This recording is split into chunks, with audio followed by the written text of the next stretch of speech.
ದೈಹಿಕ ಹಾಗೂ ಮಾನಸಿಕ ದೌರ್ಬಲ್ಯದ ಸಮಸ್ಯೆಗೆ ಮನೆಮದ್ದು.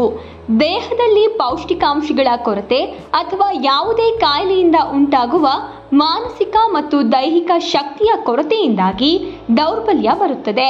ಈ ಕಾಯಿಲೆಯಲ್ಲಿ ಸ್ಮರಣ ಶಕ್ತಿ ದುರ್ಬಲಗೊಳ್ಳುತ್ತದೆ. ಸುಮಾರು 5 ರಿಂದ 10 ಮೆಂತ್ಯ ಬೀಜಗಳನ್ನು ಬೆಲ್ಲದೊಂದಿಗೆ ಬೆರೆಸಿ ದಿನಕ್ಕೆ 2 ಬಾರಿ ಸೇವಿಸಿದರೆ ದೌರ್ಬಲ್ಯ ಕೊನೆಗೊಳ್ಳುತ್ತದೆ. ಶ್ರೀ ಮಾರುತಿ ವೆಲ್ನೆಸ್ ಸೆಂಟರ್, ಪರಂಪರಾಗತ ಆಯುರ್ವೇದ. ಧನ್ಯವಾದಗಳು. ಹೌದು ವೀಕ್ಷಕರೇ, ಪಿ ಹರೀಶ್ ಕುಮಾರ್ ಅವರಿಗೆ ಹಣಕ್ಕಿಂತ ತನ್ನ ರೋಗಿಗಳ ಆರೋಗ್ಯವೇ ಮುಖ್ಯ ಎಂದು ಭಾವಿಸಿದ್ದವರು ಅದರಂತೆ ನಡೆಯುತ್ತಿದ್ದಾರೆ. ಆಯುರ್ವೇದದಲ್ಲಿ ಅಪಾರವಾದ ಜ್ಞಾನ ಹೊಂದಿರುವ ಪಿ ಹರೀಶ್ ಕುಮಾರ್ ರವರು ಆ ಮೂಲಕ ಲಕ್ಷಾಂತರ ರೋಗಿಗಳ ಪಾಲಿಗೆ ಬೆಳಕಾಗುತ್ತಿದ್ದಾರೆ. ಎಲ್ಲೋ ಈಡೇರದ ಕಾಯಿಲೆಗಳಿಗೆ ಸಹ ಹರೀಶ್ ಕುಮಾರ್ ರವರು ಆಯುರ್ವೇದ ಚಿಕಿತ್ಸೆ ನೀಡಿ ರೋಗಿಗಳನ್ನ ಬದುಕುಳಿಸುತ್ತಿದ್ದಾರೆ. ಇಲ್ಲಿ ಗ್ಯಾಸ್ಟ್ರಿಕ್ ಇಂದ ಕ್ಯಾನ್ಸರ್ ತನಕ ಚಿಕಿತ್ಸೆ ಇದೆ.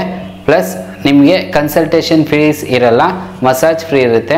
ಎಲ್ಲ ರೋಗಿಗಳು ಉಪಯೋಗ ಪಡಿಸ್ಕೊಳ್ಳಿ.